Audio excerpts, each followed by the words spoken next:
মাননীয় সদস্য অপরাজিতা হক 320, মহিলা আসন 20। আপনার নির্ধারিত সময় 7 মিনিট।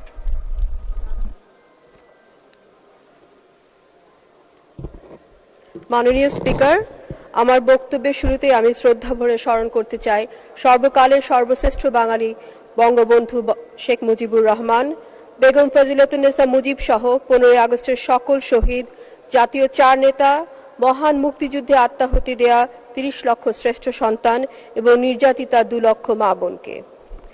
আজ বাজেট অধিবেশনে দাঁড়িয়ে আমি আমার পিতা, জাতির জনকের একনিষ্ঠ অনুসারী বাংলাদেশ সরকারের প্রথম অর্থ সচিব খন্দকার রাসেলুজ্জামানকেও স্মরণ করতে চাই, যারা বঙ্গবন্ধুর নির্দেশে মুজিবনগর সরকার গঠন করে মুক্তিযুদ্ধ পরিচালনা করেছেন এবং যুদ্ধকালীন বাজেট প্রণয়ন করে যুদ্ধ ও শরণার্থীদের ভরণ পোষণ সহ সকল সামরিক বেসামরিক কর্মকর্তা কর্মচারীদের জন্য বেতন ভাতার যোগান দিয়েছেন। মাননীয় স্পিকার, 1972 সালে যুদ্ধ বিধ্বস্ত রিজার্ভ শূন্য অবস্থায় 786 কোটি টাকার বাজেট দিয়ে শুরু করে বাংলাদেশ এখন পৃথিবীর 33তম বৃহৎ অর্থনীতি এবং একটি মধ্যম আয়ের দেশ। আজ আমাদের মাথাপিছু আয় দাঁড়িয়েছে $2784।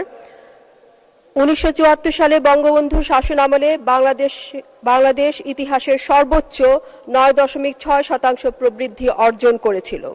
1975 সালে জাতির জনককে সপরিবারে নৃশংসভাবে হত্যার পর বাংলাদেশের অর্থনীতির যে নিম্নগামী ধারা তৈরি হয়েছিল তার থেকে ঘুরে দাঁড়িয়ে বঙ্গবন্ধু কন্যার হাতে 2018-19 অর্থ বছরে আমাদের প্রবৃদ্ধি 7.88% দাঁড়ায়। করোনাকালে পৃথিবীর প্রায় প্রতিটি দেশ ঋণাত্মক প্রবৃদ্ধি চক্রে পড়ে গেল, বাংলাদেশ 2019-20 অর্থ বছরে 3.45% ধনাত্মক প্রবৃদ্ধি অর্জন করে।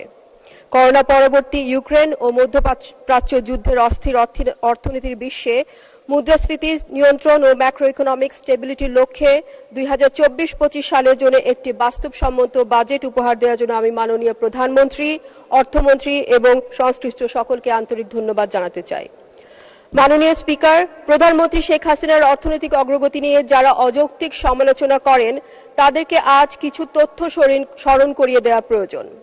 2006-07 অর্থ বছরে বিএনপির দেয়া সর্বশেষ বাজেটের আকার ছিল মাত্র 69,740 কোটি টাকা, আর বিশেষ গবেষণা সংস্থার ঘরে তৈরি 2007-08 অর্থ বছরের বাজেট ছিল সাকুল্যে 99,962 কোটি টাকার।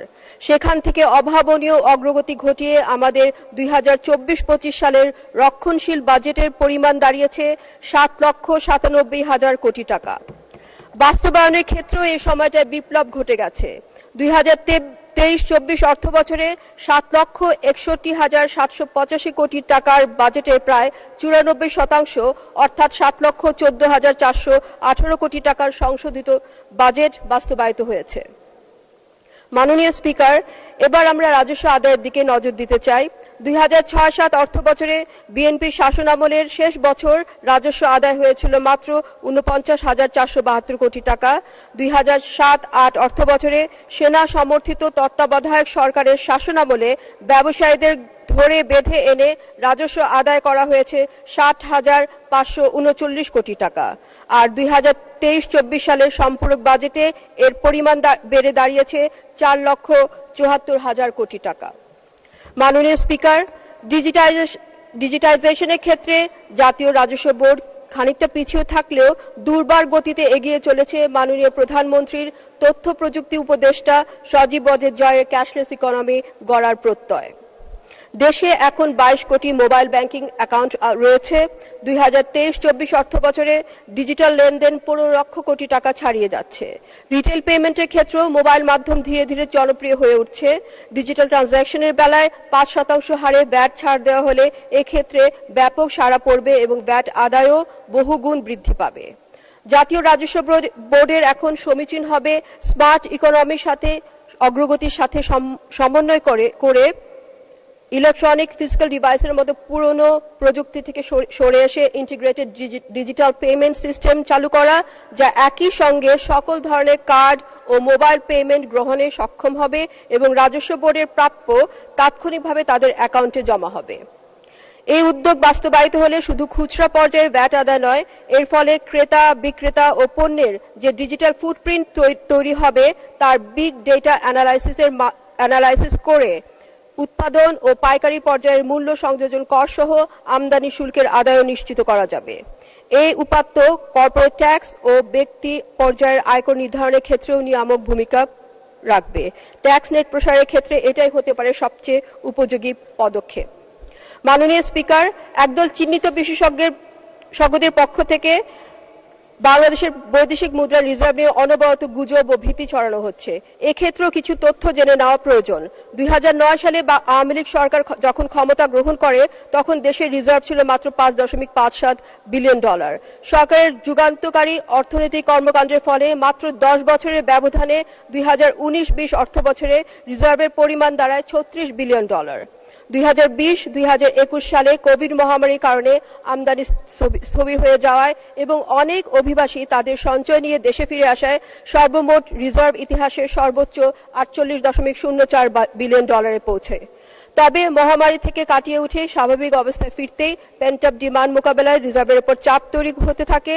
অনেক প্রবাসী একেবারে দেশে চলে আসায় রেমিটেন্স প্রবাহেও ধীরগতি তৈরি হয়।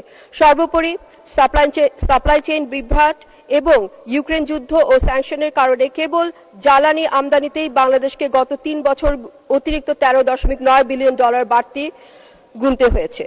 তবে শেখ হাসিনার সরকারের প্রতি আন্তর্জাতিক সংস্থাসমূহের অবিচল আস্থা এবং বাংলাদেশ ব্যাংকের সময়োপযোগী পদক্ষেপের ফলে বৈদেশিক মুদ্রা রিজার্ভ এখন $24 বিলিয়ন স্থিত হয়েছে, যা প্রায় 5 মাসের আমদানি ব্যয় মেটাতে সক্ষম।